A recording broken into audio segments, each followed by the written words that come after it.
music on. Let me turn this off. Thought you already did that. What was that? Could you get me a cup? Could you get me a cup of coffee when you get yours? I've already got it, Paul. You're on your own. You're late. You're late. You're supposed to be here earlier. I'm on it, Paul. I'll get it. Yeah, there's the coffee of champions right there. Well, this is a great group, and we're still not actually at our posted time. We still got a couple of minutes. I was asking Judy, what do I look like on the iPad? Is this view, is it doable? It's good, but I can't pin you. So talk a bit, and let me see if I can pin you when you're talking. Testing 1, 2. Well, here, I'll make a bigger target. This is my webcam at the moment. You pin. Okay, and now I'm pinned. I'm going to switch to the meet group here. And what's that look like to you? Am I cut in half? I see you cutting two people off on the left-hand side. On the left-hand side. And you're on an iPad, Yeah, Fred? me too. Yes, that's correct. Okay, because if we're I think it's don't know who the other one is. Don't know who the other one is. Okay, hold on a second. I'm going to make a change to that real quick. Let's see if... What's that look like now? Well, now I've got your dad, half your dad's face. Half my dad's face. I don't even see my dad. No, it's Irving. Well, Irving. I'm in the middle. I got half of Irving and I got half of your dad. I thought it was. So this is how... See, this is interesting. So this is how it is on the iPad. That cranked it in. Oh, it did? That brought it in. Okay, I'm going to try raising... That's good. Does that look good on an iPad? Yes. Yeah, that looks right. Awesome. How does it look on desktop? You guys that are on desktops, can you see everybody okay? Yes. Well, then you just set our new format for the meet. Oh, what if I do this? Judy, how do you look? How do you and I look? I'm pretty much full screen, and you're half screen. I'm half screen, but can you? Lips, Am my I? lips are not moving with my voice. Am I half head or am I full head? You're full head, but Judy's cut down the middle. Yeah. Judy's cutting herself down the middle. Judy's not. Nope, I haven't moved. Yeah, but you're Okay, sitting off center from your camera. Yeah, probably. There we go. Where the I'm camera on is. my iPhone. Yeah, how does Fred and I look, Cheryl, on your iPhone? Well, it's strange. I can't see where I have any settings to change it to the view or whatever. Add other share screen and profile. It seems that it's whoever talks is what comes up in the middle. All of us are on the bottom. And Well, so I've been trying to provide a view that we can, so that I can kind of direct the meeting on screen. And so I have this meet view and I encourage you to pin myself as we go through this meeting, and I'll try and bring people up as they're talking or bring up screens. We are having an amazing meeting so far through all this testing. And let me say, it's 10 o'clock. It's the San Carlos Computer Club. I'm Scott Stimson from International Computer Solutions. And I just want you to know that I can help you if you have computer issues anywhere on the internet. You can reach me at scott@internationalcs.net or remote, because I'll help you remotely. remote@internationalcs.net. Remember that if you're having problems with your computers, because I'm here. I'm here for you guys. And what we were dialing in was the view on the iPad because it was appearing differently. And one of the things that I encourage you to do is pin my view, the view of me, and I'll try and direct the meeting as best I can with bringing people forward that are talking, as well as switching over to other views, like whatever I might have on my screen. Or my other camera. Hi there. Hello. I started my laptop this morning, my Windows laptop, and it's sitting, my Google Chrome doesn't want to go to anything. That's why I'm on my phone. I'm on my phone over here. I'm looking at my computer over here. It's just blank. Can you point your phone at your computer? Can we have the experience? Well, this is with Google Chrome. Nothing's there. You don't see any spinning indications? No indication that activities are happening? No. It seems to be the browser. It seems to be Chrome. I know that it did an update over, like Windows did something, HP did something since the last time I was on. Have you tried a different browser, just out of curiosity? If you try Microsoft Edge or Firefox or something like that. Is this Edge? Yeah, try Edge. That's a Chrome-based browser. No, that's Clary Utilities. Oh, I'm sorry. That's the one I was referring to. That one up there. Okay. Yeah, right next to Chrome. Well, now I have a little. Okay, so I'm just going to sit there and see what I can do. But anyways, you were saying that you were there for me when I have computer problems. I didn't know I had this problem until you said that. Wait, I don't want to give anyone the psychological impression that problems appear when I do. That's not the point I was making. If your Chrome does continue to give you a problem there, Cheryl, though, I do have the ability to jump into your computer remotely with your permission and take a look at what it's doing. Have you been social distancing? Yes. I don't want you in our house unless you're COVID free. That's right, and that's the reason that I provide this remote service, so I don't have to come over. Don't make me come over there. That's right. So let's see. We were talking about some Mac update stuff, and it looks like we're rolling right now. I have brought, in typical fashion, some topics that I thought were very relevant for this last week. But let me see. I did hit the streaming button. I've got a checklist of things I got to go through here. I hit the streaming button, and what else do we got going on? You know, this week is so different. -8 with snow. -8? Jim, you got to get back to Mexico. With snow. Well, that's debatable. Oh, yeah? Is it looking like you guys aren't going to make it this season? Oh, we keep waffling between, yes, we're going, no, we're not. We're going to stay in our house and not come out until June. I haven't been out since last Tuesday, and I'm going out this Thursday.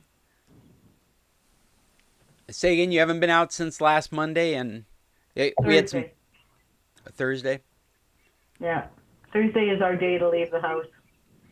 I've been doing appointments about 1 to 3 a week because there's no way to help remotely in those certain circumstances, and so I'm going out and doing that. But that's about the most.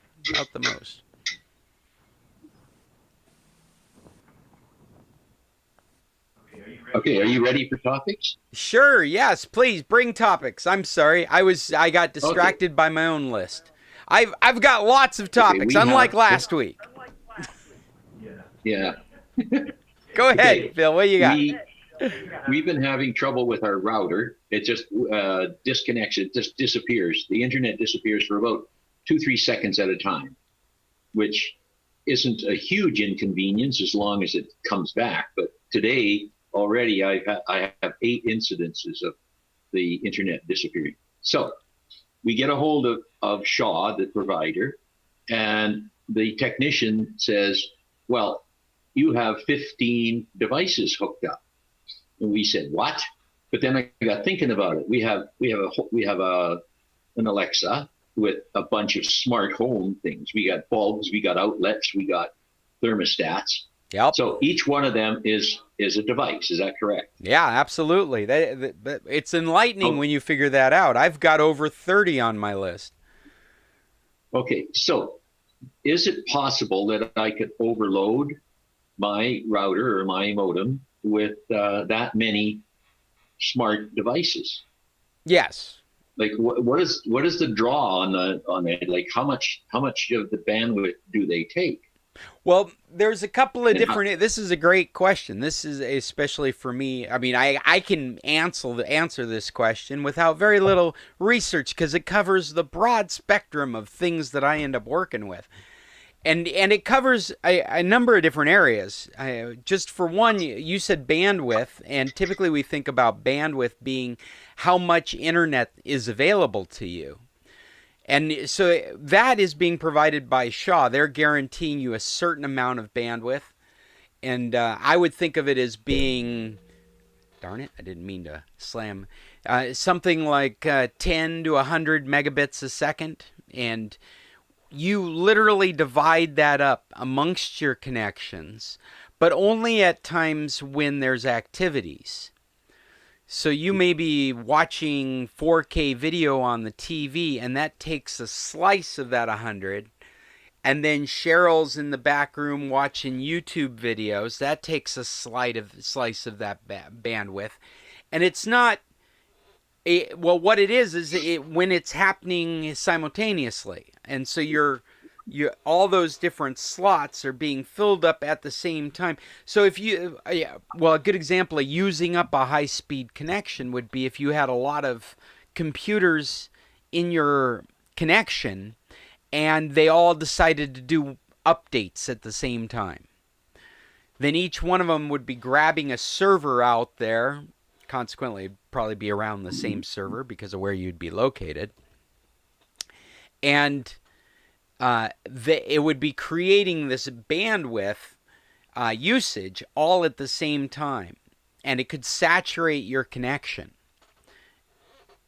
So, but does it just slow down? Well, yeah, it slows down. I mean, the best analogy is that information superhighway, where like you look at each one of these cars as an application. And what you've done is you've created a traffic jam because you physically only have so much capacity available to you. Well, but my question is then, is it possible for that many devices on in our house to cause an interruption of the internet, to lose the connection? So, Bill, I was going to go on. There's another area of congestion with routers that you need to be concerned about. And that's in the capacity of the device itself.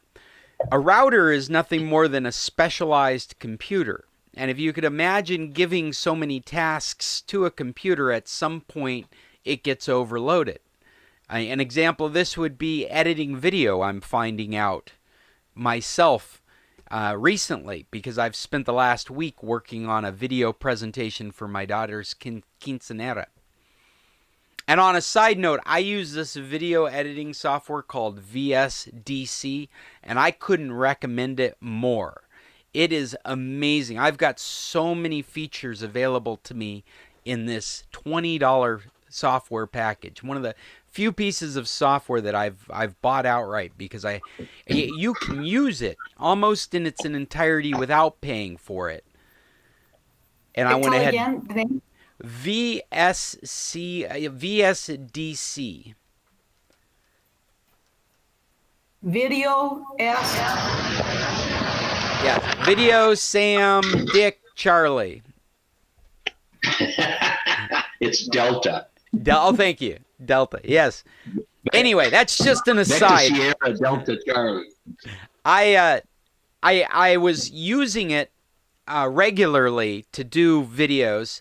And finding there's a learning curve. It's like getting into a Photoshop program for video editing, and it's so much more. You can draw shapes and do titles, but you're really the one doing all this work.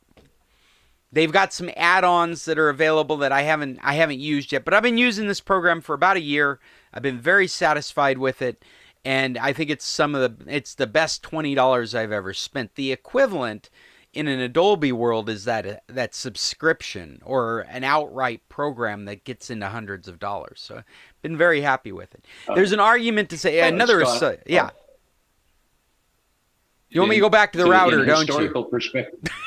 No, I'm going to just give you a little bit of historical perspective. I used to teach in a media lab in a high school. Yeah. And at one time, the first video editor we had in that room was a $35,000 unit. It had big decks, big AV roll decks. And one person could use it, and you might be lucky if one person learned to use it in the semester. That was the beginning of what we were working with. Because it was so complex. Oh, it was complex, yes. Well, and the cameras were $7,000 each. And wow. What I would like to ask you is, how is it for rendering? What kind of size video does it render? It's based on the capacity of your computer, and that's kind of what I'm getting at. And the reason I bought the software was because one of the handicaps they put, you can easily test this software and learn how to use it without buying this software. And one of the governors that they put on the software is it will only render in real time. So if you have the capacity, if you have multi-thread cores, you have a fast enough processor, fast enough storage space, you can actually up that encode speed. But if you don't buy the software, they put a restriction on it that it'll only, it's an annoyance that you can only render in real time. So if you got an hour of video, it's going to take an hour of video to create the file. And that was enough.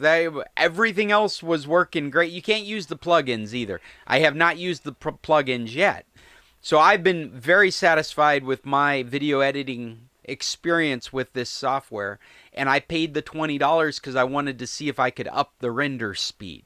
That was the only reason I paid the $20. And it's been...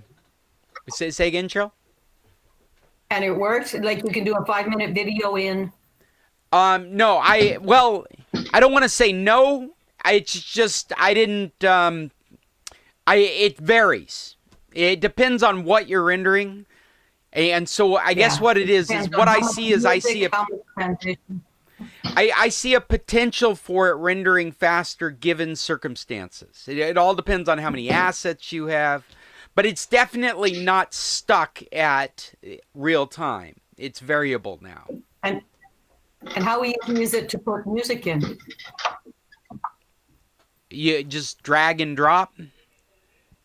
Yeah, like to do photos and music, to do different files into it. So that's a hard question because there isn't a lot of automated stuff. There's a wizard that you can use.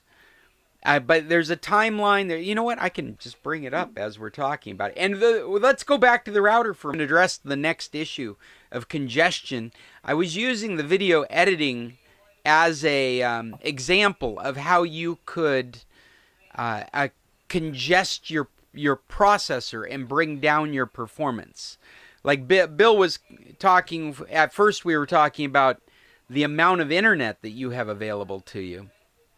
This is the software I'm talking about, VSDC. Well, the issue doesn't seem to be the speed or capacity. It seems to be connectivity.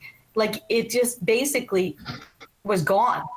And any of my phone would get knocked off of the internet and you'd have to go back into the settings and reattach, and if you're in the middle of watching something, I was in the middle of a meeting and the internet disappeared. Yes. So you have to get back into the meeting and things like that. So it's not that it slows it down. It's not that it's not working as well. It's gone. Well, I'm thinking that there is an argument for a better router. And I'm going through some of the problems that you could be facing with this router when Bill asked me the question of if we could overwhelm the router. And so the first aspect is this internet speed. It's funny. I just noticed that we're looking at this video software and I'm gesturing to the camera with drama that you guys can't see with drama. So one aspect is the capacity of your internet connection. And the other aspect would be the capacity of your processor, and that's how we ended up talking about the video editing software, is that you can overwhelm that processor. You can overwhelm the amount of memory that's in the router because it's just a computer doing computer stuff. And so the more devices and more activity that you put on your network could overwhelm the capacity of the box that you're talking to. And then Well, to check the connectivity, the best thing to do is do a continuous ping, which is a pretty easy one-line command to run. And run it for like 5 minutes, and if you get gaps, basically call your provider and say you're not providing me the service. Dave, that's a great suggestion. If that's where you're thinking where the issue is connectivity with your internet provider, like it's going up and down, up and down. The other problem is that you're forgetting about is the providers give you bandwidth. They really don't guarantee it. Just like everyone else, they overbook usage and they're based on how often and frequent people are doing things. So certain times a day, you'll see different things. In my mind, the router needs to be restarted at least once a week, if not even nightly. Just because, like your computer, they slow down too. Well, Dave, if your provider's not really giving you stuff, you'll see a wait time. And something that's not connecting for even like 5 or 10 seconds is a wait problem, not a performance problem of bandwidth. You're talking about the ping, the how long it takes to get an acknowledgement back from the other side.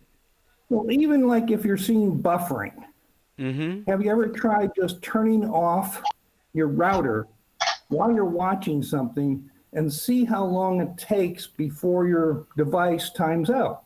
And it's like 15, 30 seconds because they're always far ahead. Right. So by the time you reach buffering actually happening, you've seen a lot of delays from the internet side that has yet to reach your presentation side on the screen itself. Yeah, it hasn't affected you yet. You're wading through water you've already collected, while the water from the street has actually stopped running. Right. Yes. Well, and to answer Bill's question farther, not only could you overwhelm your router with too many devices, you could overwhelm your Wi-Fi with too many devices. Again, depending on the capacity that's available from the device. And so you could have Wi-Fi interference that would be causing you trouble. A question. Okay. Yeah, Fred.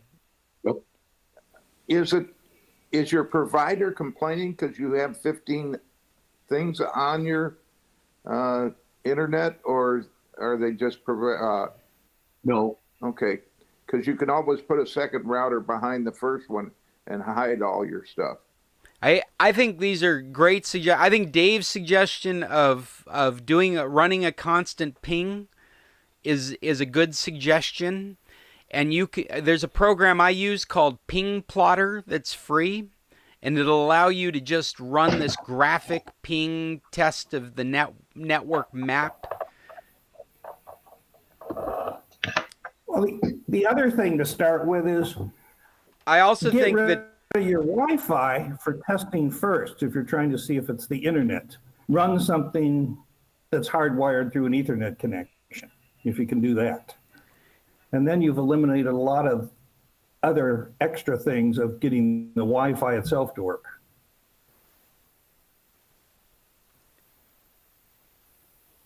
yes, that's good. I'm sorry, I'm trying to remember what Fred was just saying. That was Dave. What was Fred just saying? Fred said put another router in. Oh, yeah, that's what I was gonna say. Is that that if you think that you're saturated or overwhelmed in your local network, then you could put another router in front of that router, take some of the burden off of that connection to your internet provider. And it's Okay, so my question is for you guys, modem, router. Well, typically, let's talk Telmex. I'm not sure what you guys have got. Well, maybe you're very clear on what you've got on your end. How many devices do you have hooked up to provide you with internet? Is there just the one box from the provider? Yes. Okay, Yes. and that one box is providing your Wi-Fi. It's providing any cabled devices? Or do you have a Wi-Fi router? The coax comes through the wall, goes to a three-way splitter. The one coax goes to this router, and the other one goes to the cable system. The other one goes And to telephone. And where's the other one go? Telephone. Hey, can you bring a phone over and show it to us? Sure. It's typical rat nest.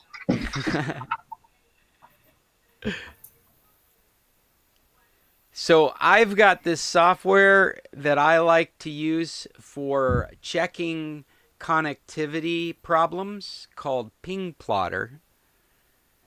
And it's a very straightforward graphic interface.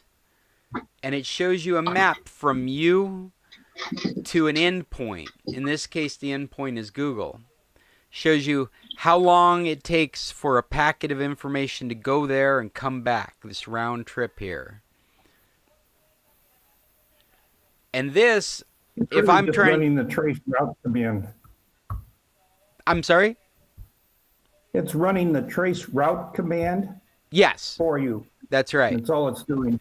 And so this, I would put on a computer in a network that I'm looking for problems or monitoring problems, and I just minimize it and let it run for an hour or 2 hours.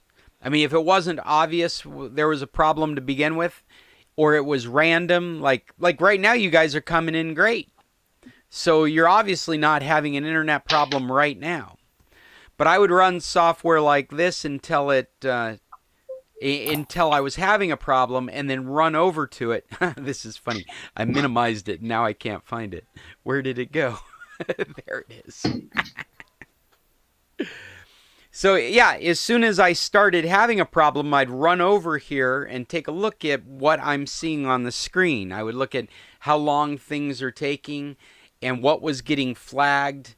An example of something getting flagged might be like down here you can see there's two addresses. This PL stands for packet loss, and for some reason there's some sort of packet loss happening in this area.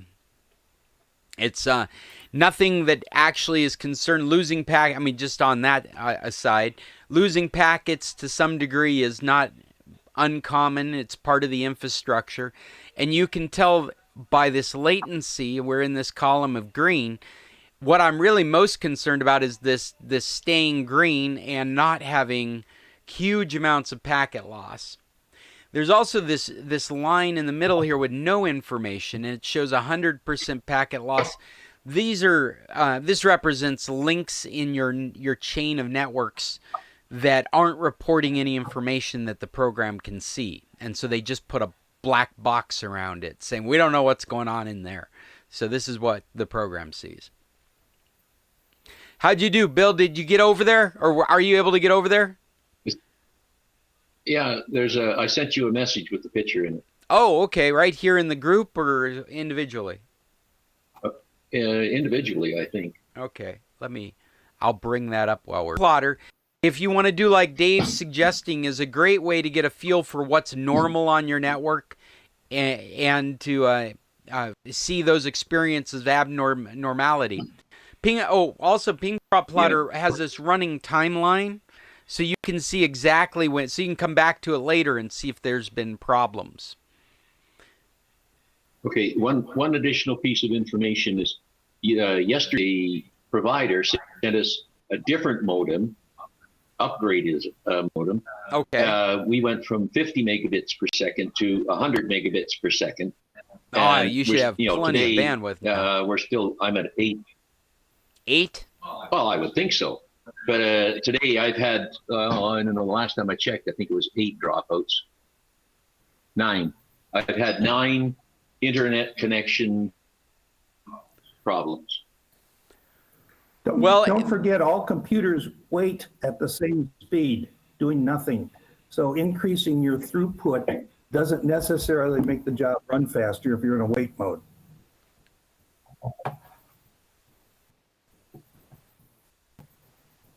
You're talking about if you're not satisfying this ping speed, then doesn't matter what kind of computer you have, it's going to take as long to wait for that acknowledgement.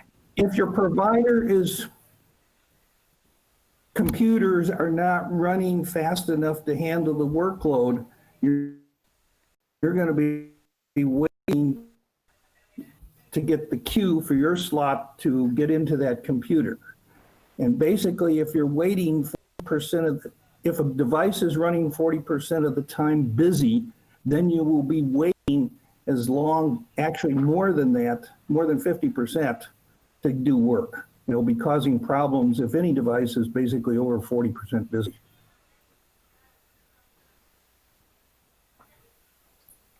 I'm looking at Bill's equipment here. Bill, can I show people this picture? Particularly true of disk drives. Based upon the architecture, CPUs, like an i-series from IBM can run at 100% busy, and that's good because it's just using all available. Other devices like PCs, once you start getting up 80s, 90s, things slow down quickly. This is Bill's setup. So you've got cable coming into this box here. This must be your cable modem right here. And then you have an Ethernet connector. What's this white box? You froze up on me. Oh, yeah? You're frozen. We can't see you. You can't see me at all. That's one of the hubs for which is it? The Hue. It's a Hue hub for smart devices. Oh, okay. So is Another thing that could be a problem for it is that Scott, splitter. I don't know what you think we're looking If you just disconnect the telephone side of it and take the splitter out of it totally, see if that drastically solves your problem. Granted, you don't have a telephone working for a few hours, but Hey, that's a good Dave's way of got a good isolating it. suggestion. I remember Dad having that kind of problem at his place, where this three-way splitter changes the amount of what would you call it, Dave? What is that? The is it wattage? I think it's wattage. And they can slow down and fail drastically in a lot of work. I don't have a good name for it that I think of. Typically, the three-way splitter is marked with its potency. Maybe it's amperage. Maybe it's milliamps. Gosh, like if I was looking at it, I would know exactly what I'm talking about. Okay. The splitter, the three-way splitter, we've changed, by the way. That's the first thing they sent us. Okay. Is in dB. There's one at 3.5, and there's one at 7 and one at 7. I have no idea which one's supposed to be hooked up to where. I think you're supposed to have the highest number connected to your cable modem.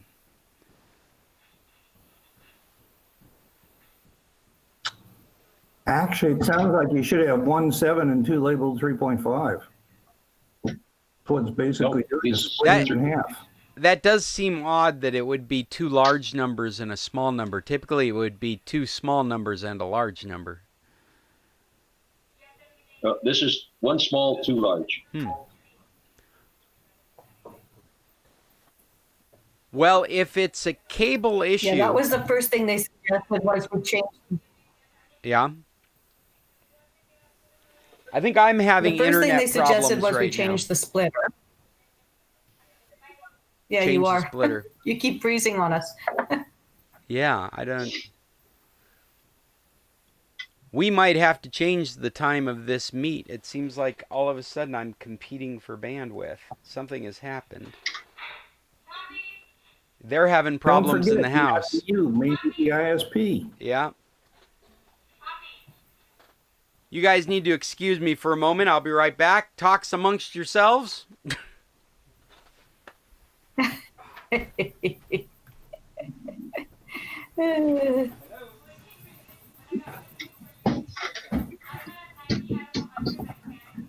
Yeah, for I was going to share a couple of things that I've been watching. bandwidth, to see if you've got enough, basically do a little looking on the internet. You'll find the typical bandwidth requirements for each device. And most devices don't use much at all. Now, computers, if you're running Did something everybody like catch major that? a lot. Oh, But let me most turn people that tend to That should increase have the been off bandwidth. already. They really don't need it, and they're just paying extra money for getting nothing. Where are we? I'm sorry. San Carlos? Yeah, that was one of the ones, Dave. I wondered if the provider would tell us that we needed to purchase the higher plan for the bandwidth. Like we have 100 as a pair, whatever they call the different bandwidths. But they're not saying that. They came back with, let's try the splitter. Then they said, let's try for $10 more a month, this high speed, high efficiency blue curve modem. I would guess So I don't- hardly anyone here needs a bandwidth more than 20. I would agree with you, Dave. 20 is a lot of it, a lot of internet. Graphic, editing stuff where all of your data is on the web rather than local. You know, Cheryl, there's a funny problem that happened during the Big Sur upgrade where Macintosh computers slowed down. But it wouldn't affect you, would it? Because you have Windows computers. We have Windows computers. We have one iPad that I connect with. And then the iPhones have data usually. We do sometimes connect to the Wi-Fi with them. Let me turn this off. Go away. I wonder if I'm hurting my software by having all this other stuff running right now. Some of you all look frozen. Dad, can you hear me okay? You look frozen there. Paul, you look frozen. Is everybody seeing each other okay as moving? Because I'm not. Maybe I should try disconnecting and reconnecting. I'm frozen. You're frozen? Paul's frozen. Yeah. I'm going to Oh, now you're not. Hey, And Judy's garbled. I just said, you aren't frozen. It's Scott's screen that's frozen. Can you see me bouncing my head back and forth? Here, I'm going to put my camera on. Yes. And Yeah? Yeah, you're moving. yes. Okay. Strange, but we'll move forward. I did want to share a little bit more about this video software since you were interested in it. This is what it looks like. And let me find something here. Here's what I'm working on.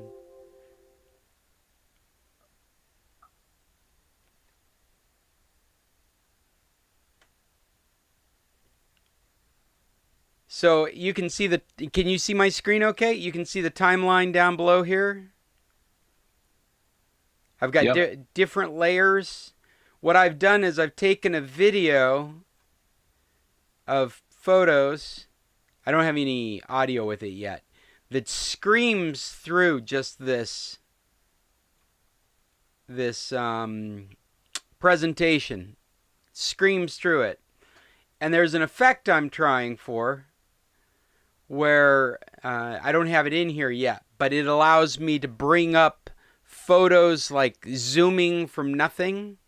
And so I'm going to have it whiz through all these photos and superimpose them with other photos. So this is kind of like the background. And then what's going to happen is that a pertinent photo will pop out of the pile and sit for a few seconds. and then it'll go back to this pile that's you're fluttering through.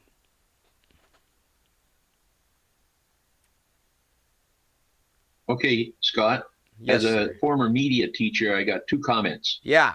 One is about 3 seconds if you got one person in the picture, up to about 5 seconds if there's more. After that, it doesn't work.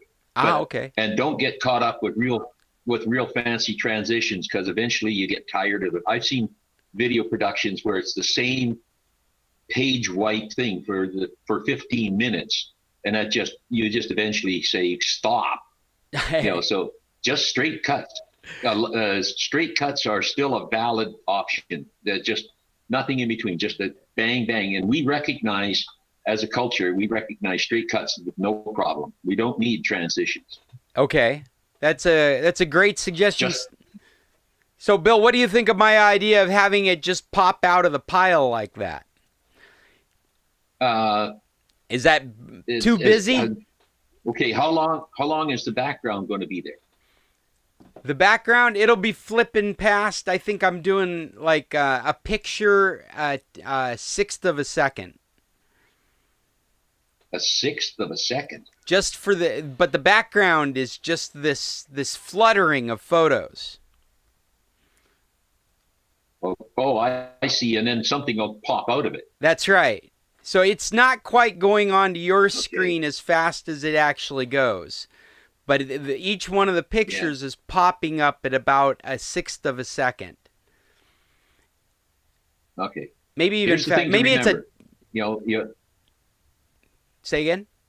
Your audience is captive. They're going to love it no matter what you do. They're going to hate it if they can't see what's going on. So the idea is that there's these quick images floating by, because they're not all high quality images. I don't want to focus on them. Yes. But there are a few high quality images I want to focus on. So it'll flutter, pop up a picture. And then we'll sit on that for, you say, 2 seconds? If it's... Well, if there's one person in it, 3 seconds. 3 seconds. That's enough time to see, take it in, and enjoy it. After that, but if you've got 2 or 3 people in it, it takes a little longer, because your eye has to move from one person to the other and recognize. So, but max about 6 seconds if you've got a group of people. But in a group of people, usually they're so small you can hardly recognize them anyway, because you got to be so far back. Yes. 3 or 4 is about max for the number of people that you recognize easily. Well, so then what would happen is this would be like playing in the background, and then it would pop to a picture and sit for 3 seconds or so. And then we pop back to this fluttering of photos, and then we pop onto another picture for 3 seconds or so. Yeah. Okay, one other timing thing. If Yes. you put any kind of writing on the screen, titles, whatever, Yes. you leave them on long enough for you to read it twice. Oh. You know what it says, but the people watching it don't know, so they need time to read it. And you read it real fast because you know what it is. So you read through it twice, and that's about the right amount of time. Thank you, Bill. You're Or text. teaching me now. I'm excited to take this and add it to my thinking for this presentation. So, hey, It's what I used to do. One last thought. This is a presentation. People will sit and watch it on a screen. We're going to gather A big them. screen? Yeah, a big screen. We're going to be socially distanced. There's going to be a quinceñera for like 20 people out in a field. I'm thinking 4 minutes of photo slideshow with music and maybe headers. Does that sound reasonable? Or does that sound like I'm trying the patience of my audience? Oh, that's way reasonable. No, 4 minutes will go by real fast. Yeah. Like I say, you got people who are in love with the people in the picture. Okay. They want to see it again. But, Good. I've seen presentations like this 25, 30 minutes long, and people are getting up and going and talking in the corner somewhere. Yeah, that's what I'm concerned about. Is I don't want to. So 4 minutes. And then what I'm going to do outside of the. Scott, Oh yes, Cheryl. Speaking from a grandmother's point of view, 4 minutes is too short. Anyways, about a 5. What I do is I do it to the song. I start with my music. Okay. And then I put the pictures and everything in. So it's a song that means a lot to me or to the person that I'm doing the memory video for or whatever. And 3 seconds works really well because it often fits with the beat of the music. Like Bill said about transitions, that's a good point. But between 4 and 6 minutes, you're good. Good. Well, it sounds like I'm on the right path. And you mentioned music, and I wanted to say that was another governor on this VSDC software, is that you could not see the audio timeline unless you bought the software. And that was another reason I went ahead and paid the $20, is because I was reaching a point where I wanted to place pictures. I wanted to place pictures at specific intervals of sound, and I couldn't see a timeline of sound like you would in my audio program. Well, I've been using. Another comment. I'm sorry, Cheryl. Go ahead. Scott, you might want. Hold on, guys. Hold on. I've been using iMovie. iMovie. Yes, Yeah, I actually went out on this hunt for this software because I have this powerful Windows laptop, and there is no movie editing software that comes with it. Yeah, but Windows Movie Maker, Windows. I've used Windows Movie Maker as well. I have too. I think they call it something different now. It's Live but- Movie Maker and unavailable. They have pulled it. You can, if you had it installed in Windows 2007 or Windows 2008, you can upgrade through to Windows 10 and take it with you. But there is no way to get that software installed in your Windows 10 computer. It is no longer supported or available. Yeah, because it was a decent piece of software at the time. So yeah, that's another reason that I went ahead and paid the $20. Yeah, Paul, I'm sorry. You're definitely on the list here. Go ahead. You could publish it to YouTube so that people could look at it, or give them the file so they could make a screensaver out of it. Yeah, that's a great suggestion. I was thinking along those lines, is that I would make it available, because we have so much family that's not going to be there for her quinceanera, that this would be available. I'm going to take some videos of the quinceanera at the same time, too. Make all that available for the folks in Alaska. So, anyway, that's my pick. That's my recommendation for software this week, is the VSDC Video Editing Suite, available for Windows for $20. Do any of you have recommendations? Is there anything that we need to hear or see? Oh, I've got a good one. So I'll wait my turn. If you've got ones you've got to share, but I've got one I've got to share. Are you ready for it? Well, I was going to share one. Well, I've been watching the series, a TV series called The Firm. I watched the John Grisham movie years ago, but I'm just started in The Firm, and I'm quite enjoying it. And also, well, The Crown is series 4 is out, season 4, and I've got 3 episodes in on that one. And then the other one is a movie that I watched. I thought Chester might be here, and I thought he'd enjoy it. And is it Jude, the other one? Who's usually here from here? Catherine. Oh, yeah. Great. Yeah, anyways, it's called The Maiden Heist, and it's security guards that work at the museum, and they, yes. Anyways, it's hilarious, just a fun movie. Maiden Heist. The Maiden Heist. Is this a new movie? I don't think so. No? I Where watched it on Netflix. You watched it on Netflix? Yeah. I'm just making a note of it. And so they're thieves. They work as security guards. Yeah, I'm vaguely remembering this plot from some promo. Well, that sounds great. Yeah, it's got It's a thriller, comedy, action. I'm imagining. Cheryl, I think we lost you. Bill, are you there? I think we're experiencing Cheryl and Bill's loss of internet. Oh, is she back? Oh. Cheryl? Well, you seem to be. Oh, is it me? Can everybody hear me okay? Yeah, I see Paul nodding his head. That's enough for me. Nobody else matters. Oh. It tells me that the video is paused due to problems with your network. That's you guys. That's this problem that Bill and you were describing with us. I think I would invite the cable installer to come look at your installation.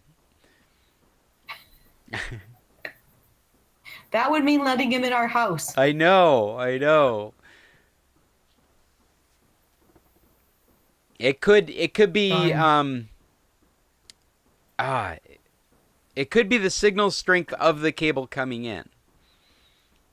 Because take his temperature as he comes in.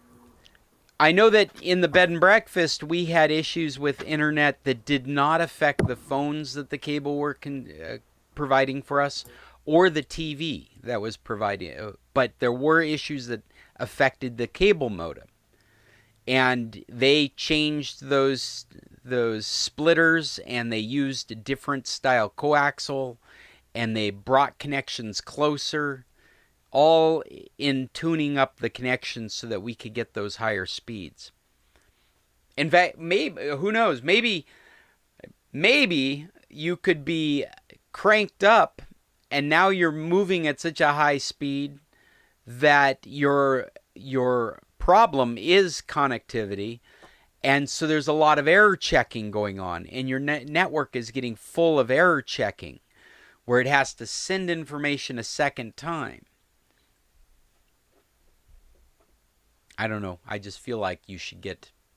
It feels like the way you faded in and out like that felt like a connectivity problem. It does not feel like your router is overwhelmed. I mean, it could be, but I don't think so. 15 devices is not enough, I think, to overwhelm a traditional router. It doesn't sound like you should be overwhelming the amount of bandwidth available to you. If you're up to the 100 megabits, it really feels to me like more a connectivity problem. One that Ping Plotter might help you sort out. Maybe you run Ping Plotter, and when things go to red, try running some speed tests to see what your network looks like at that moment.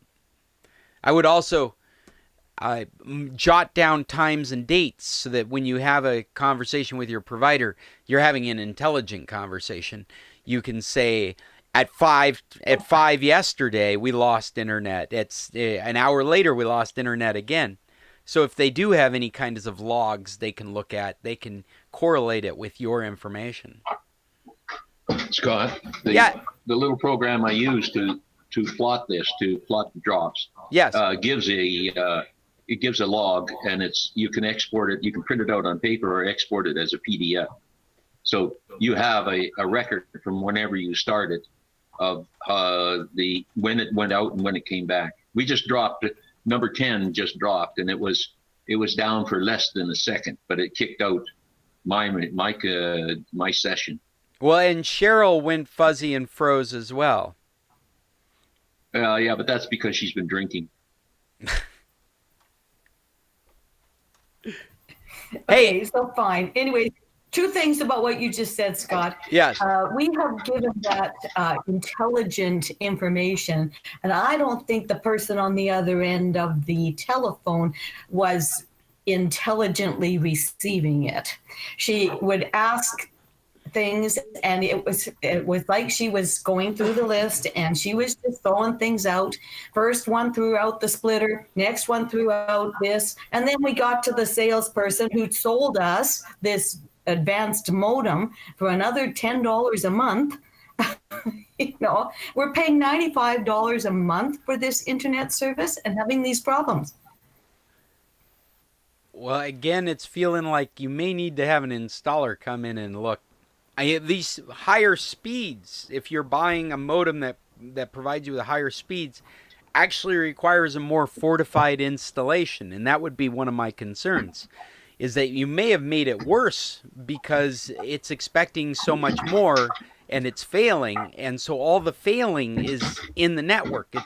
That's what is saturating your network, is all this error checking going back and forth, this rebroadcasting of that's how it works. Is you send information and you send an acknowledgement you got the information.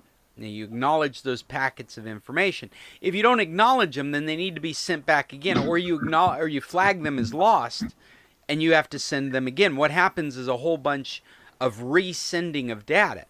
If your network's spending the majority of its time resending data, then you're not spending the majority of your time receiving data. And that's what clogs up your network.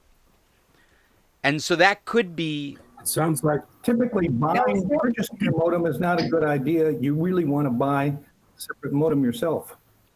Well, and Dave, I would recommend that as well, especially when you're getting up into the double digits of devices connected. You've got phones and tablets. It is good to have your own modem. I'm sorry, your own router. It sounds like the provider. Say again, Paul. It sounds like the provider has an ID10T problem. Yeah. The device that the provider has given you is a modem for your connection to them. It's a router for your internal usage. It doubles as a Wi-Fi, so it's a Wi-Fi router, and then it's probably got some ports on it to act as a switch.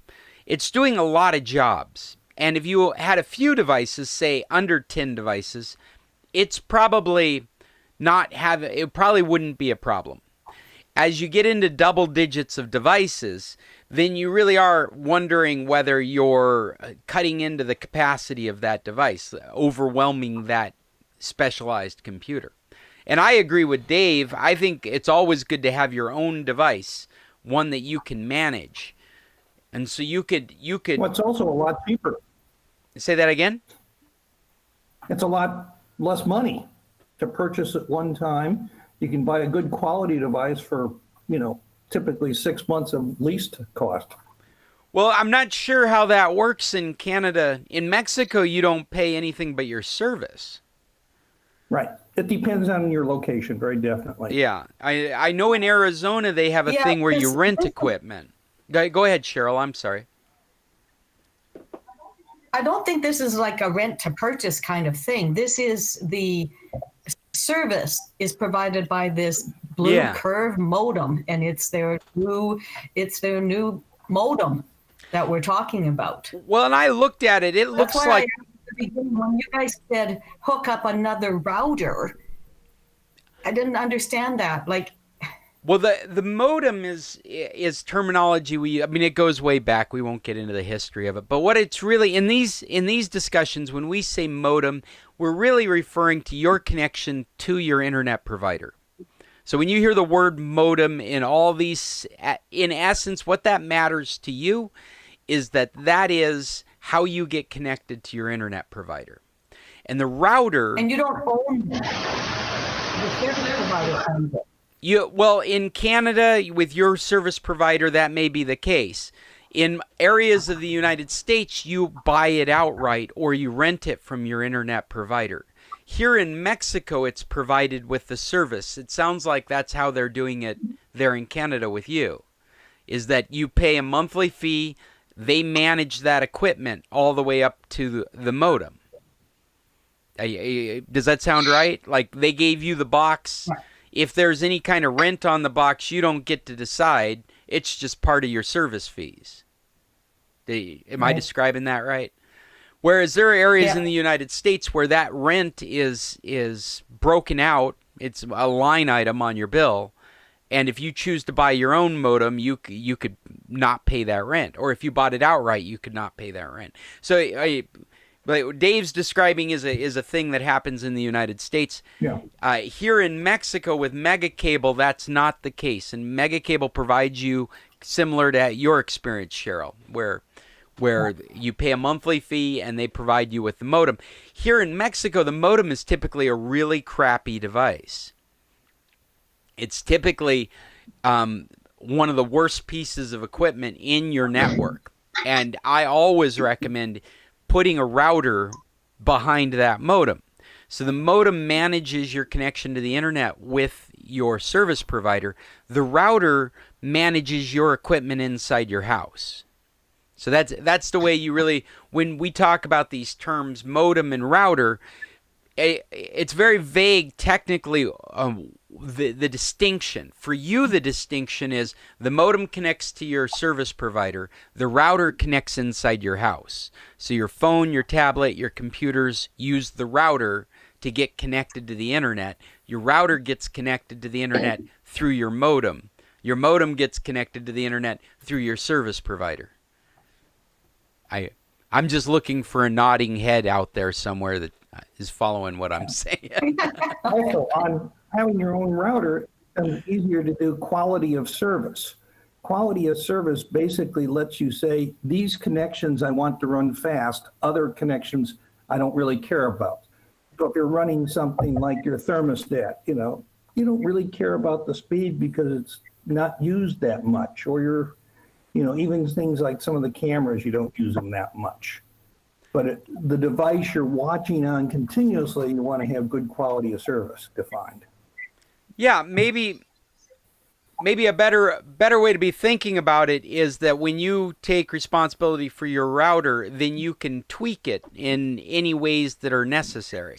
You have a lot more options. Mm-hmm. The quality of service stuff did. Like the Telmex. Well, Dave, I mean, like the quality of service. The Telmex, but they don't like it too much, and you have to, you never know what happens when they show up. I change my password, so then they have to ask me how to get on it to even check anything. Well, one of the big differences that I've seen as we've gone forward is the Telmex modem, and it's a modem, router, Wi-Fi switch. That's what Telmex provides you with around here, is one device that does all those jobs. And what I've noticed is their most recent equipment does not allow you to change the DNS address that you're using. So if you want to use something like 1.1.1.1 or 4.4.4.4 for your internet lookups, there's no way for you to make that change except to put your own router on your network, because the Telmex equipment is so managed, you're using all their services.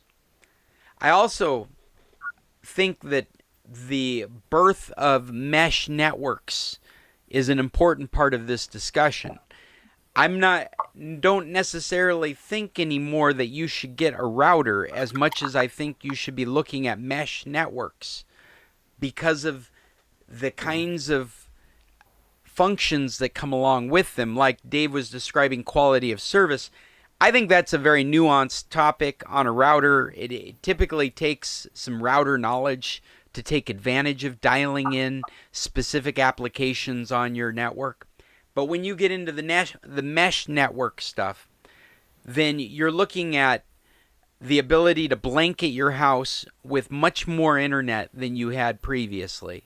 Many more options for data to flow in and out of the internet. And because of this generation is the generation that mesh has come about, you have the ability to administer your network through cloud services. And what I mean by that is you can use an app on your phone, and you have the added advantages of the servers out on the internet to do things like virus scanning, firewalling, and device administration. So you could, right now, you've got about 15 devices on your screen, on your network. Your cable company was able to get into your modem and see there was 15. But with these new mesh networks, they use software, and it's a generational thing. There's no reason they couldn't have done this with traditional network equipment. It's a generational thing. Just comes alongside it. You can see every device on your network in the palm of your hand. You could schedule when those devices are allowed on the internet or not. And you can knock devices off your network on the fly. In a mesh network environment, it's much more easier for you as a consumer to control the devices on your network than it's ever been before. So I really like using mesh networks in place of that one different router. You get better coverage and more features. Is with our concrete walls, you can get Wi-Fi signal around the house much easier. Yeah, especially here in Mexico, the mesh network really makes your Wi-Fi pocket robust. It does it by supporting a variety of different ranges of wireless. When you buy a mesh network, you're not locked into the traditional Wi-Fi frequencies and radios. You can use proprietary signals as well. And so that's what I mean by you end up with many more options for data to flow back to your main internet connection and out onto the internet. I don't know how we got into talking about that, but yeah, there you go. Where do we go from here? Does anybody have a question on any of that stuff? Just let me interrupt you for a minute, Scott. Yeah. This is your dad. Hey, Pop. We always enjoy listening in, but we're on our way to Costco, so I just want to let you know that we're leaving now. All right. Well, you guys have a good afternoon. Wear your masks. Yep. Thank you. Be safe. You Love later. you. Love you too. Bye-bye. Hey, I'm sorry Dad's disappearing right at this moment because I need to get my recommendation out for a TV show that I just discovered. It's called The Trump Show. And it's actually been out since the end of October. It's from the BBC. If I had understood it was the BBC, I would have watched it right when it came out. But when I first read about it, I thought it was one of these, I don't know if you've been noticing, but there's been a lot of right-wing media that's been putting out documentaries about Trump. And I wasn't interested in any of that kind of churning up of information. I wasn't interested in their perspective on the Trump years, and I thought this was one more of those. But it turns out it is not. This is a show that is focusing on the very first people that left the Trump administration, and they've been telling their stories. So you get these interviews with people like the Mooch, and Sean Spicer, and these are their coming out stories of having left the administration and what was going on in the administration at the time. I think they're on their third or fourth episode right now, and I've only watched the first one, but it's totally worth watching. The Trump Show. If you want to know what was happening in the background in the White House at the time, these are telling the stories that Trump would never tell about himself. Who's showing it, Scott? Where do you find it? You know what? I found it using Streamio or Kodi. It's a BBC production. So I'm not sure where we would, it's worth a Google search. I didn't even think about that. Trump Show. Oh, hey. What's up, my keyboard? There we go. The Trump Show.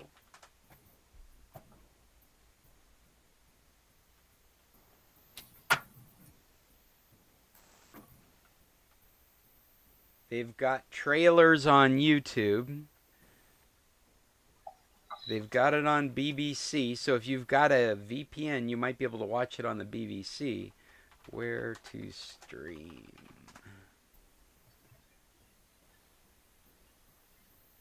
Well, look at that. I also read that it's canceled. I don't know anything about it being canceled, but he's been... Oh, is that a joke? I bet that's a joke, isn't it, Judy? No. It's been canceled because he didn't get reelected. It could be.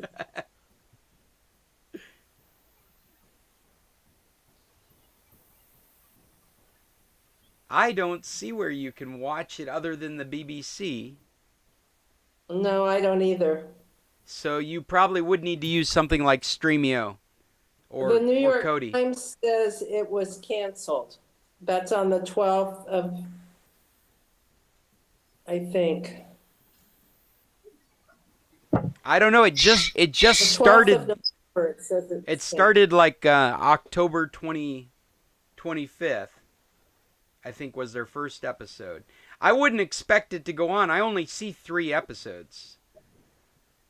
I bet it's just a 3-part miniseries. The first one was on the 19th, the second was on the 26th, and the third was on the 2nd of November. But it's great. It's full of really juicy, interesting information inside the White House. If you're into that kind of stuff. I see Mom's still online. I hope she heard me say that.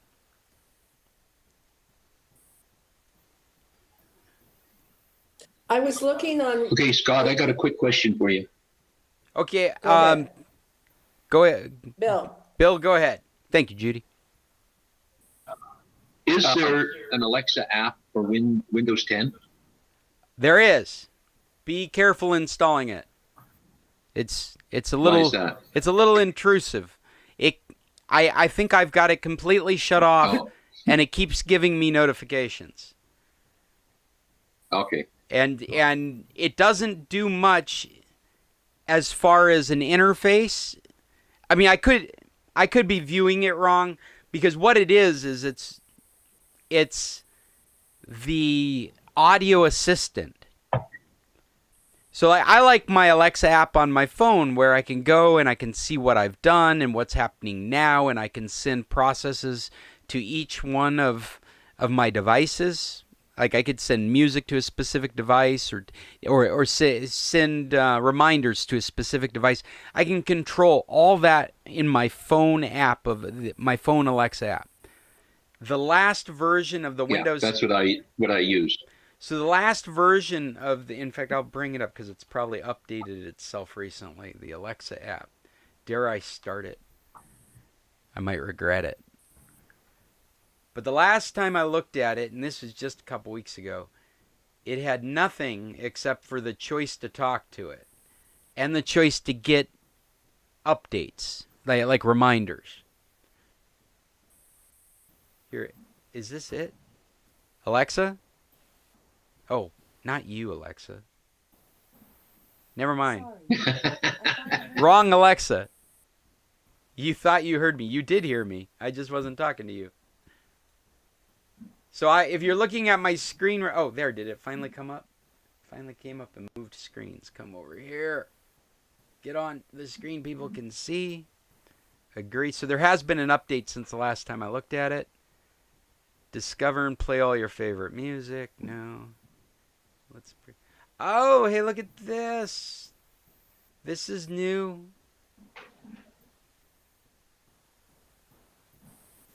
What happens if I play some music?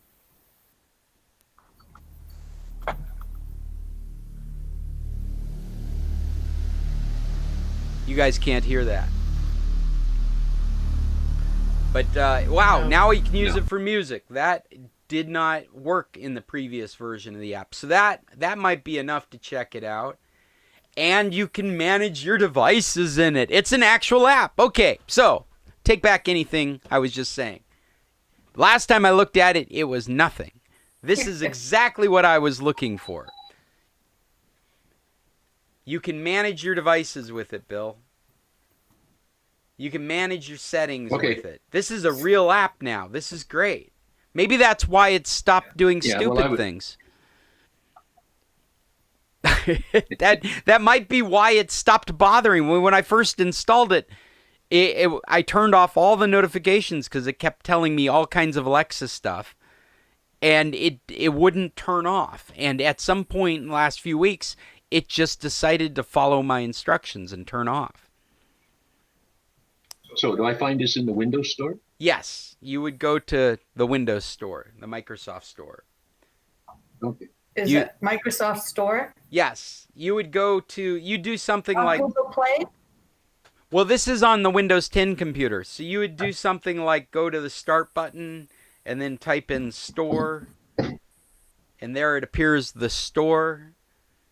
And you'd open up the store and you would find the Alexa app in here. I'm glad my Echo didn't just set itself off when I said Alexa app. Oh, Microsoft Store. Yeah. There it is right there. And I installed it a number of weeks ago and was thoroughly disappointed in it and never went back to uninstall it because I kept forgetting until it would send me another notice that I had told it not to send me and be like, oh, I need to go and uninstall that. And now it's much more impressive. This is amazing, all this stuff that they've put into this app. Was not having this experience at all. What it was just a talking ring. What's the name of the app? Well, this is for, well, and actually, you can use this if you're an Amazon member. This is the Echo app, the Alexa app for Windows 10. Oh, she heard me that time.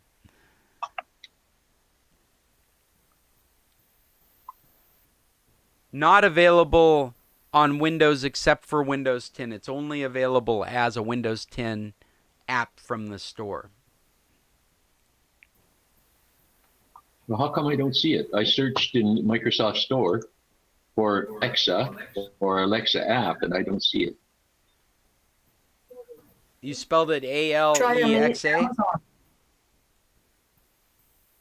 Try Amazon Alexa. Well, another way you could try getting to it is you could open up Microsoft Edge and Bing the Alexa for Windows 10. Oh, she heard me again. Never mind. Do a search for the Alexa app, and many times in the search results, you'll see a link to the Microsoft Store. And you'll be able to see that, and when you click on that to install, it'll bring up the store. I would imagine it's available in the Canadian store as well as the US store.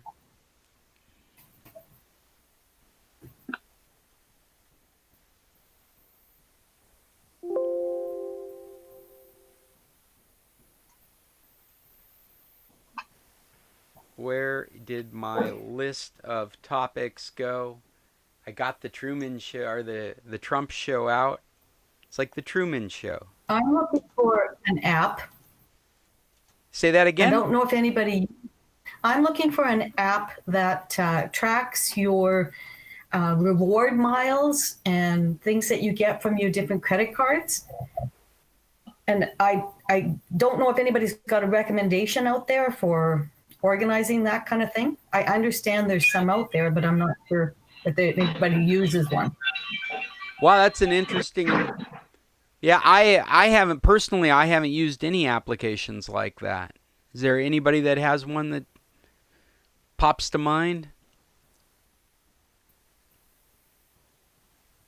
I know that I will look research it and see what I can tell you guys then. So Scott, yes. I just looked up the Maiden Heist, and it's not available here. It's a Prime Video show, and it's not available here. In Mexico, it's not available. Oh, maybe I watched it on Amazon Prime. Well, another one to go to Streamio for. I know, but I'm afraid to do that. I don't know what's going to happen when I put that beta thing in there. That's just what they're calling. A beta is an untested piece of software. It's one when they put beta on anything, what they're saying is you might have a problem with it. But you might have a problem with any piece of software you install in your computer. They're just saying... But they're not telling me that I am part of the test. Wait, they are, by saying this is a beta version. Yes. Yeah, I don't think you need to worry about that at all. Okay.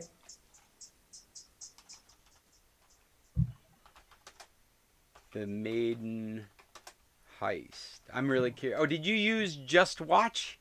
Let's see if Just Watch will bring it up. No, I just typed in the Maiden Heist and it came up as an Amazon Prime video. Well, I wonder if it's on Prime in Mexico. No, it's not available because that's what I look at. The Maiden Heist. But I don't have. Oh, there it is. Yeah. So. It's a 2009 movie, and it is available in Mexico. It says it's available in high definition on Amazon Prime in Mexico, as well as Tubi. So if I don't have, I have Amazon Prime US. Oh, well, then it's not available to you. Not available. So if I had Amazon Prime Mexico, You can it watch is available. Yep. Okay. Yeah, I'm looking at it right here.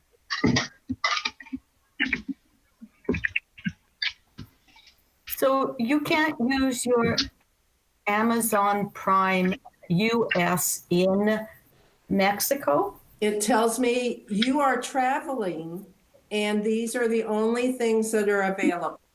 That's right. It's been very difficult to make the distinction between what a Prime account gives you outside of your parent country.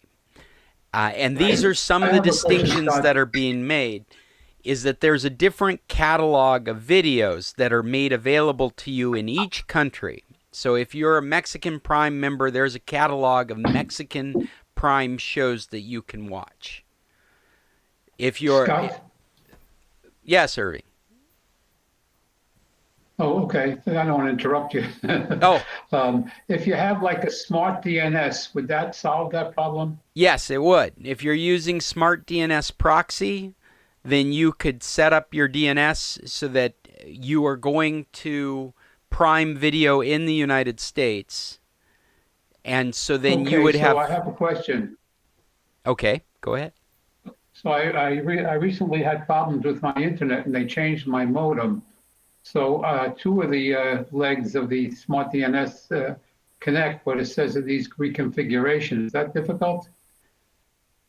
Well, what needs to be configured in your... Whether it's... Let me say, if it's difficult or not really relies on what kind of equipment you've got. But what you need to do for you to have Smart DNS across your network is to change the DNS server in your modem, or in your router. And this is actually one of those disadvantages I was sharing with Cheryl earlier about the Telmex modem router, is that they won't let you do that to their equipment. So to take advantage of Smart DNS all over your network, you actually would want another router so you could configure that option. So what you would need, My Irving... old router worked and the new one doesn't. Do you have your own router? No, you originally configured it for me, a Telmex router, and it worked fine. But then I went away for the summer, came back, and it's not working. But they changed my router. So if they changed your router, you've probably got one of these new ones that we cannot configure. And so it would... So to have the same experience, you'd need to get another router. Is a VPN a better alternative? Well, it's a difference without much distinction. It's kind of the same idea. The difference, the proxies specific traffic. I'm actually a fan of the Smart DNS proxy if it's for TV. But now that we all have so much more internet, it's probably not that big a difference between the two. It's just the VPN is active for your network all the time. So all your traffic's going down the VPN tunnel. That could be beneficial to you for both TV and security, but it may cut down on the speed at which you can do internet. Whereas the proxy was always dedicated. Well, I still like the proxy for TV because they recognize that you want to watch U.S. Prime, U.S. Netflix, U.S. Hulu, and they're guaranteeing what they're selling you is making sure those things are available to you in your other country. And the VPN doesn't do that. The VPN is selling you a channel into the United States. But if that doesn't work with Netflix, it's not necessarily their responsibility to make it work with Netflix. Whereas Smart DNS Proxy, they're selling you access to Netflix. So it's very much their responsibility that you can get at your US Netflix, if that makes sense. Now that being... I get full access. Say that again, Irving? I get full access to Netflix, but not to Amazon. I get the same thing that this is what's available to you in Mexico. Right. That's right. With So my Amazon Prime. you have a U.S. Prime account, and that gives you access. They give you a collection of videos you're allowed to watch internationally as part of a U.S. Prime member. So without a VPN into the United States or a proxy, what you're seeing is what's available to you outside of the United States. It's a different package. What's the alternative? In what respect? Well, when you say get another router, does it piggyback to the old router, or do you need a separate line coming in? Yeah, so you would put a router on your end. The modem would feed that router, and then you would configure that router for either a VPN or a proxy, whichever you decided was right for you. And then as your traffic's coming and going, it's going through that router, and that router's making the connection through the internet.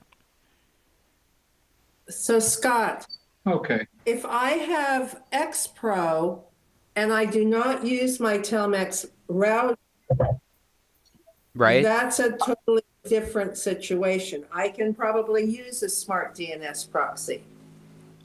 Sure, yeah. Well, you could do it on either. We've used it across X-Pro's connection, and we've used it across Telmex connections. The issue... Because when Telmex came to work on my telephone, the guy was going, well, where's your router? Where is it? And I said, I don't use it. And he said, oh, you have to. And I said, no, I don't. Yeah, it has nothing to do with your phone line, that's for sure.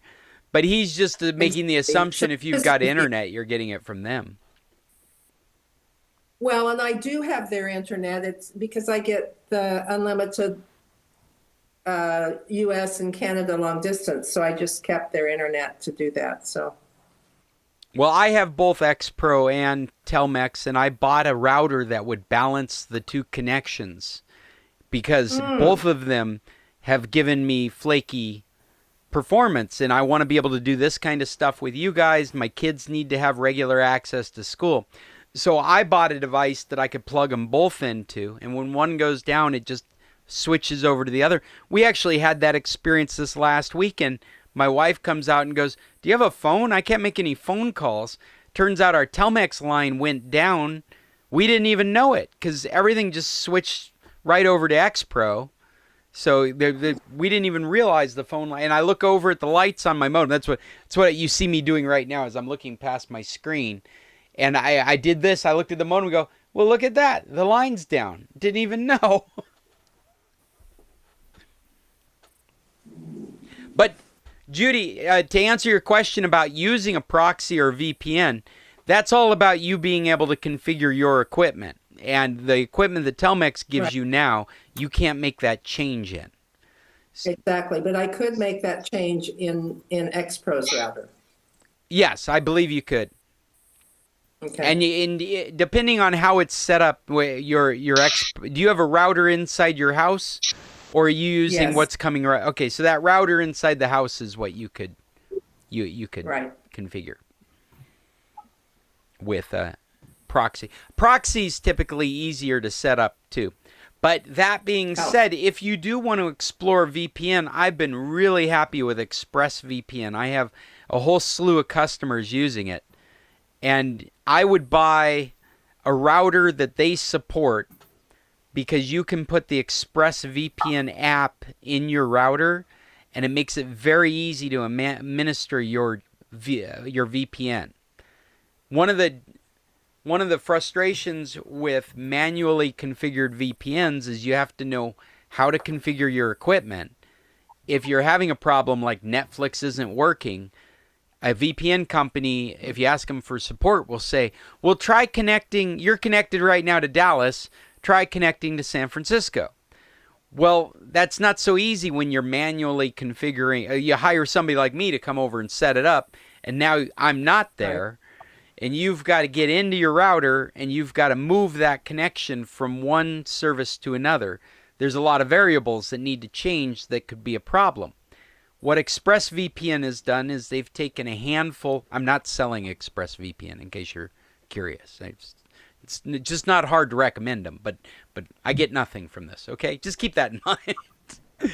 What they've done is they have taken a handful of routers and they've written the ExpressVPN app, and it's compatible with those routers.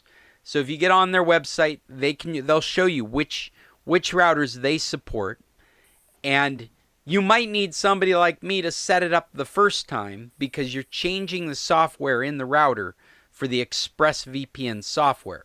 But after it's in, then it's very easy for you to go and change from Dallas to Phoenix to San Francisco to play around with your VPN connection.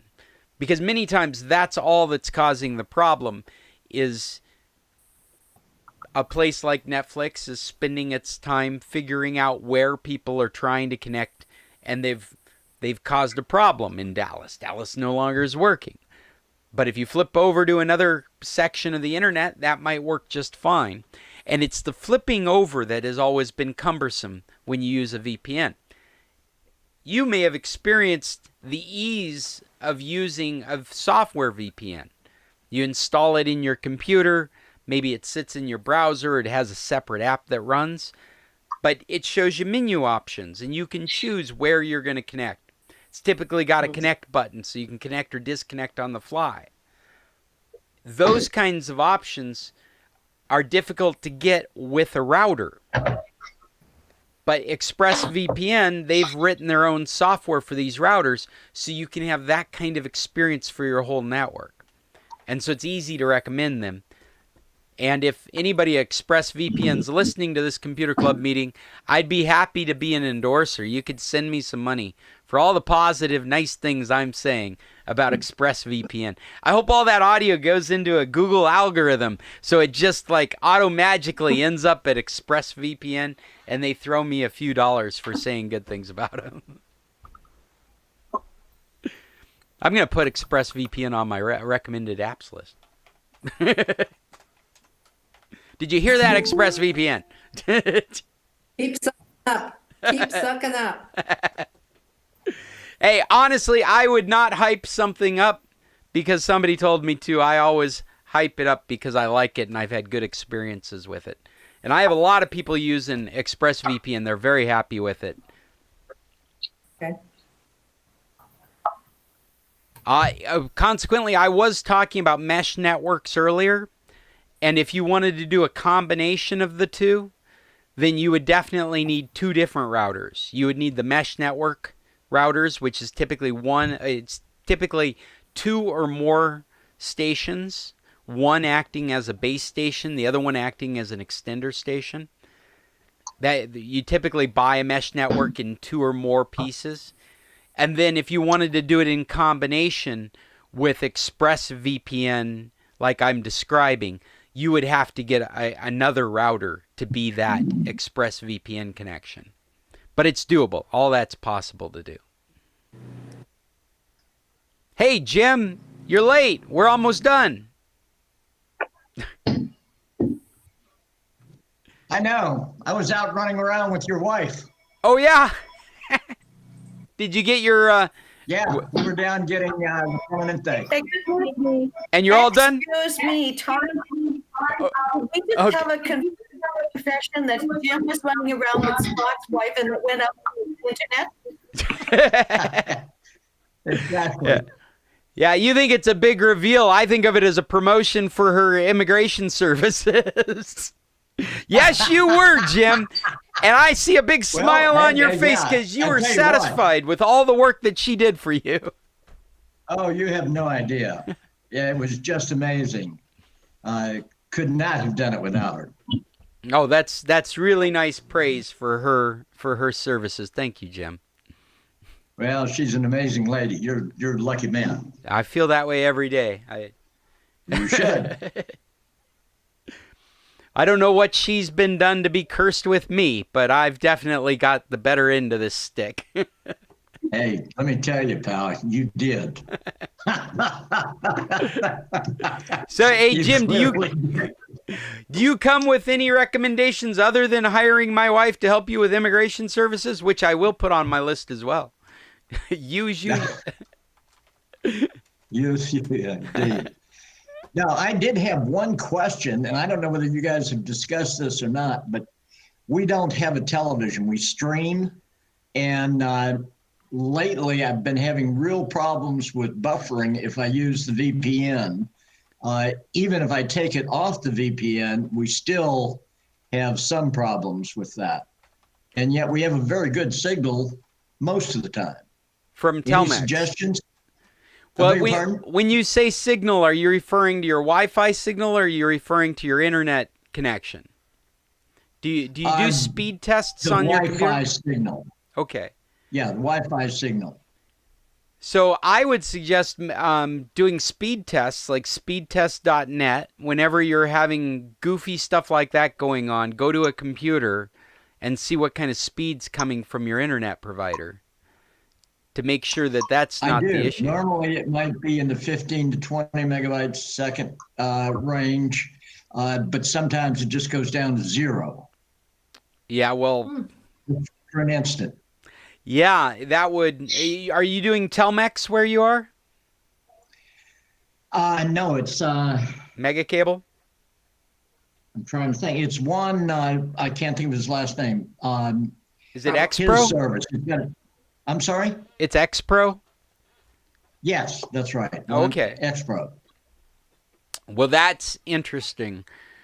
I haven't felt like his service, at least for me, has not been that flaky, but I have had occasions. But it's been random enough that I'm able to disregard it. And that's kind of the same way with us. I just was curious if there was something to do. And oddly enough, when I use Streamio, I never have a buffering issue. Go figure. Yeah, in personal experiences with Streamio across X-Pro, I think that is an example of how much bandwidth you need to have a good Streamio experience. Because if you get down into slow, like 10 megabit experiences using Streamio, there's a lot of buffering. A lot of the servers that you're connecting to can't provide it to you at a speed that you can receive it. Judy, are you out of here? I'm out of here. Bye-bye. We'll talk to you next week. Thanks for being here. Thank you. Hi, Judy. Goodbye, everyone, too. Hey, everybody's leaving. Hi, Irving. I'll see you, Irving. I'm going to save. I've got topics I'm saving until next week because you guys would be really interested in them, including Google starting to charge for space. I know we just got bleeped out. Our network was gone. You guys were gone.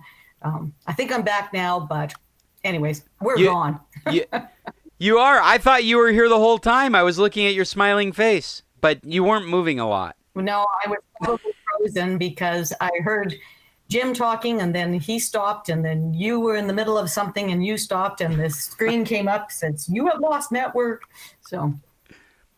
And I see Bill's gone. And Bill's gone. Fred, Paul, and Jim are still here. Well, I guess we will wrap it up. I have a quick. Oh, please go ahead, Fred. I'll keep answering questions until we're all out of here. Can you sign up for both Mexican Prime and U.S. Prime? Yes, and that's actually what has prompted me spending so much time trying to figure out the nuances. I've signed up for both, and what is definitely clear is that you have access to a much larger catalog of both music and movies with your Prime account in Mexico. What isn't clear is whether you have your shopping and how that works out. I have had experiences. I've actually learned in my Prime research that I literally have to go to US Prime and Mexico Prime looking for the exact same item at the exact same time to know which is a better deal for having it shipped to Mexico. And I purchased. Yeah, it's very unclear any given item. I have seen hard drives that I could buy from the States. Well, I still do it. Not just hard drives. I just bought a pair of headsets for my daughter, listed both in Mexican Prime and in the United States, and I bought them from the United States, exported to Mexico because it was a better price than buying them in Mexico being imported from the United States. Did that make sense? Because it's taken me weeks to be able to say that phrase correctly. It also tells me there might be advantage to having access to Canadian Prime as well, because I started searching for items in each one of those marketplaces. And because of global shipping, the question is how much you're going to pay. I could right now buy from the Canadian Amazon store. They would assign a shipping and tax price to get that to wherever I am. And how does that compare to the Prime price, first in Canada as a Canadian Prime, but then as buying that in the other stores, like that same item in the United States under Prime, or just having it shipped? Global shipping still applies whether you have Prime or not. It's just a question of how much that global shipping is going to cost you. The cost of that shipping is higher or lower depending on whether you're a Prime member, or it doesn't matter depending on the product. It's so convoluted that I found myself looking in 3 different marketplaces and finding 3 different price schemes to have something sent to the exact same address on any given product. Sorry, didn't mean to cut you off there. Okay. You can tell I'm exhausted by it. How do I sign up for the Mexican Prime? Last time I tried it, I got refused. You need a Mexican payment method to sign up. And I used my US Prime account. I used my Cibanco debit card, but then because you get 30 days free, something like that. Last time I looked, it was like 30 days free. We're still here, Cheryl. We haven't left yet. Are you still getting disconnected? Yeah, Bill just looked at it 15 times in the last 10 minutes. No, today. Oh, today. Sorry, okay. Since this morning. So, yeah, it just keeps. And I was trying to do something. You're so perfect when you're not disconnected. It really makes me feel like you're having issues with your internet provider. Right. Yeah, we were just saying we're probably going to have somebody come out and check the line. Like, it comes under the ground from a pole out on the road, on the main road, under the ground into the house. And there's got to be something going on somewhere. Yeah. Well, Fred, what you would need is some kind of Mexican payment method for that initial setup. But because you've got like a 30-day free for trial, during that 30-day period, I removed my account. I removed my debit card because I don't like having a debit card out there on the internet. I removed it, and I have consequently paid for Prime using my U.S. payment method, my U.S. credit card, ever since. I only needed it to verify. Ah, okay. And so, yeah, if you've got a Cbanco account, that's a way to get into it. And then you just pull it off of. Everything's the same in the Mexican store. You've got the same payment methods. You have the same address books. There was a time when we couldn't get the San Carlos address in correctly on the Mexican side of things. It would not look up San Carlos addresses. And if it couldn't look up the address, it wouldn't let you put it in the address book. And I discovered that I could add the San Carlos address in the U.S. marketplace and then come back over, and there it was, ready to go. Okay. Oh, interesting. So I don't have, at the present, I don't have a... Mexican payment method. Yes. I wonder, I've never tried this, but you know what you find here? I'm sure you find it in the States as well, but here in Mexico, you go into an OXXO, and there's a card center, and you can buy Amazon cards. And I wonder if you could use one of those 200 peso cards to sign up. That'd be interesting. Oh, that's neat. Definitely worth trying. Yeah. But I've never tried that.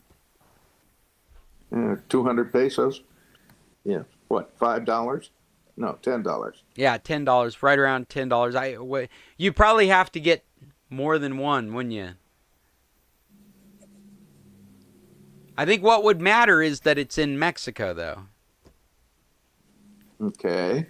I've not used the Amazon cards at all in Mexico, but what I know from cards on other platforms, for example, the Xbox platform, is that the Xbox cards in Mexico are for the Mexican marketplace, and the Xbox cards in the United States are for the U.S. marketplace, and you can't use one in the other.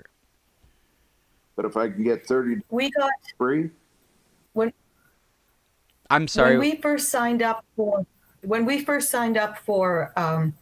Amazon, it was because we had been given 3 Amazon gift cards, US, and we were in the US when we signed up. We now have an Amazon account in Canada, and I don't know what's going to happen when we come to the US or we come to Mexico, which one we will look at. Well, it's the same account, but it's different marketplaces. And so, for example, and so what happens if we're shopping, we can make it look at, because we put those gift cards onto the Amazon account, right? So they're there as a payment option, but only when we're on the U.S. marketplace. Right. Oh, the cards are only available on the U.S. marketplace. So you just answered that question. They show up on our, if we're purchasing something on a U.S. That's right. So if you're in the it shows up as an option to use. Yeah, so if you're in the Canadian store purchasing something, those cards aren't an option. Correct. Okay. Yeah, that's good. That's a confirmation of my thinking about how it's working as well. Just like with the Xbox store, we discovered this because we bought cards and tried to put them into our Xbox account. My daughter has a Mexican had a U.S. account, switched it to a Mexican account to try and authorize these cards. Got very strange, but what we learned was we couldn't put it directly into our Xbox account because the Xbox account we use is a U.S. Xbox account. Oh. Yeah. At least in the case of Amazon, that revenue is available to you. You just have to shop in a different marketplace. I'll get the Xbox thing sorted out at some other time. At some point, I'll get it sorted out. It's not a lot of money to be worried about. It's like 200 pesos. This whole conversation is giving me a headache. We're all looking a little tired from these topics. How much is the Prime in Mexico? Oh, it seems like it is much more reasonable in Mexico than it is in the United States. I want to say it's like $899 pesos a month. or not a month, a year. Did I say? Okay. Amazon. I'll look it up for you. It's just amazon.mx or amazon.com.mx. And try Prime in the upper right-hand corner. And 30 days free. You can get it for 99 pesos a month. That's great to know. That means one of those Prime cards, if you wanted to buy a month of it, that'd be a way to do it. Mm-hmm. And yeah, it's $8.99 a year. And it's attached to your U.S. account. You do everything through your standard Prime account, but you do it in the Mexican marketplace. So you come to amazon.com.mx, you sign in to that Amazon with your U.S. account, and it's all in Spanish. I'm still frustrated with them. They've got all these English options, and they still have this. If you use a browser with a translation plugin, it's a perfect translation. It's a perfect translation. If you use a browser with a translating plugin like Chrome. However, Amazon does not allow you to look at the Mexican store in English. You're left to your own devices to figure out how to see it in English. But the pricing is basically 100 pesos a month or 900 pesos a year. It's hard to beat that deal. Okay, once you get in for a month, you can move it over to your regular credit card, can't you? Yeah. That's how I've been paying for my Prime this whole time, is with my regular credit card. My U.S. credit card. So I would suspect that would work. I would suspect you could go to Oxxo, get a Prime or get a Amazon card, use that to. Well, what happens if I keep going? Oh, well, it wants me to sign in.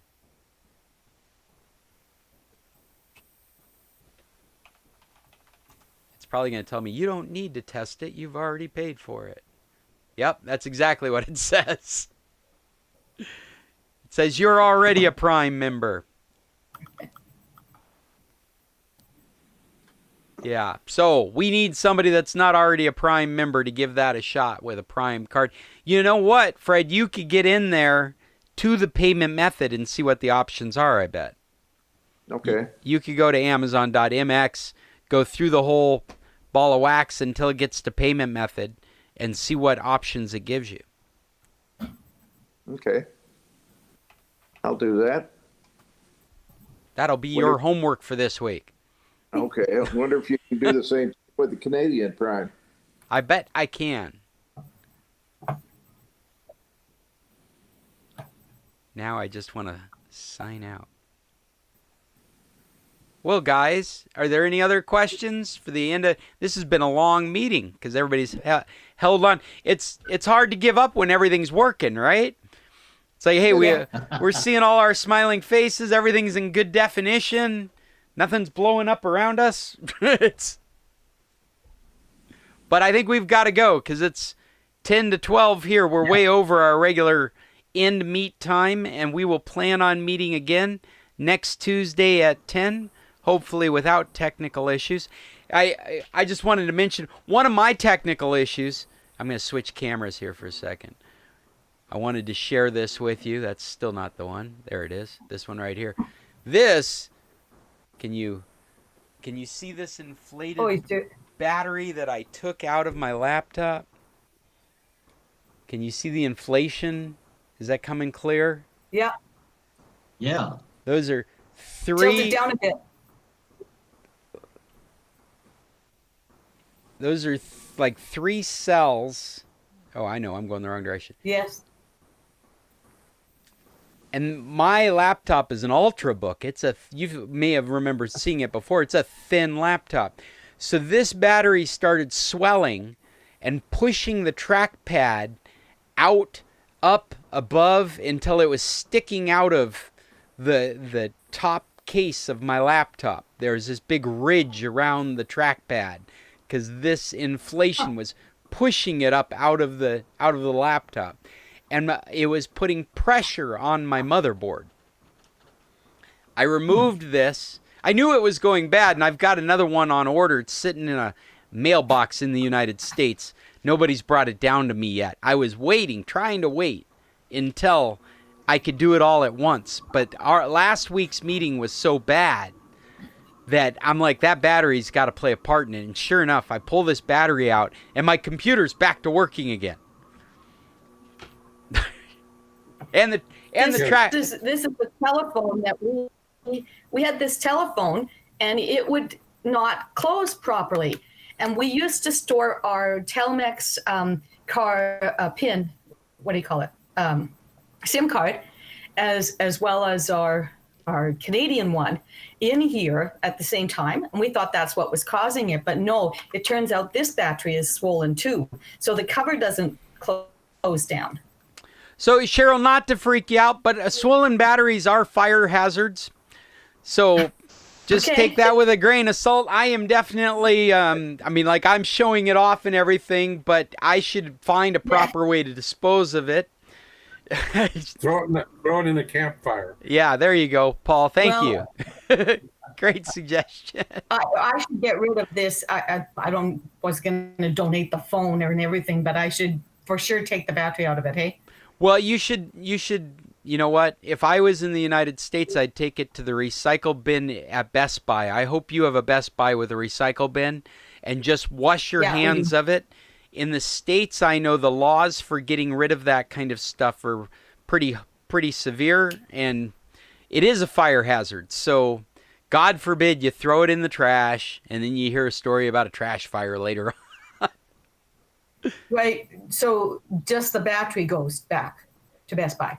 We have a couple of those drops. I think our Costco one even has a battery drop. Yeah. I would look for a legitimate way to do that. I have yet to have a fire from one of these batteries, but I know they can happen. And so I would be concerned about it in the long run. Not in the short run, but sitting on a shelf just doing nothing is not a good place for that battery. And definitely not the phone. It's just the battery. Unless you're ready to get rid of the phone, can you buy a new battery online?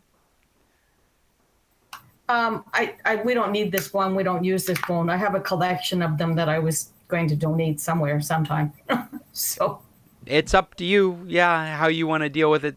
Since you have a removable battery, it's not a big deal to just get rid of the battery in one of those places. Okay. Yeah. Unless they've got some... Thanks for the tech. No problem. As long as they don't have something saying specifically not batteries. Bye, Jim. Bye, Cheryl. Take care. See you next week. Well, I'm running a book club meeting. This internet better stay lit up. Good luck, Cheryl. I hope it does too. I mentioned to you guys before, I can help remotely. So if you think it's a problem with your computer, let me know and I can get into it. You can get a hold of that through remote@internationalcs.net. But since you know me personally, you can always get a hold of me, Scott@internationalcs.net. I'm happy to help. Fred, you got a last thing you want to put on this meeting? Yes. Your remote, does it work on Mac? It does, absolutely. If you need remote help, I actually use a piece of software called AnyDesk, and it's available on Mac. Okay. All right. And until next time, Fred, tech on. Bye-bye. Bye-bye. Well, this has been the San Carlos Computer Club. I am Scott Stimson with International Computer Solutions. If you're looking for help, you can join our group, and we talk about tech topics every Tuesday at 10 a.m. Due to the nature of our meetings, many of these things are unorganized, and some of the things we speculate on are completely wrong because it's a topic we picked 5 seconds before we were talking. So please take everything with a grain of salt and get a hold of me if you need some real computer consulting, Scott@internationalcs.net. If you liked this recording, look for the San Carlos Computer Club wherever you get podcasts. I publish this as a podcast each week so you can listen to the audio of this meeting. Well, until next week, tech on.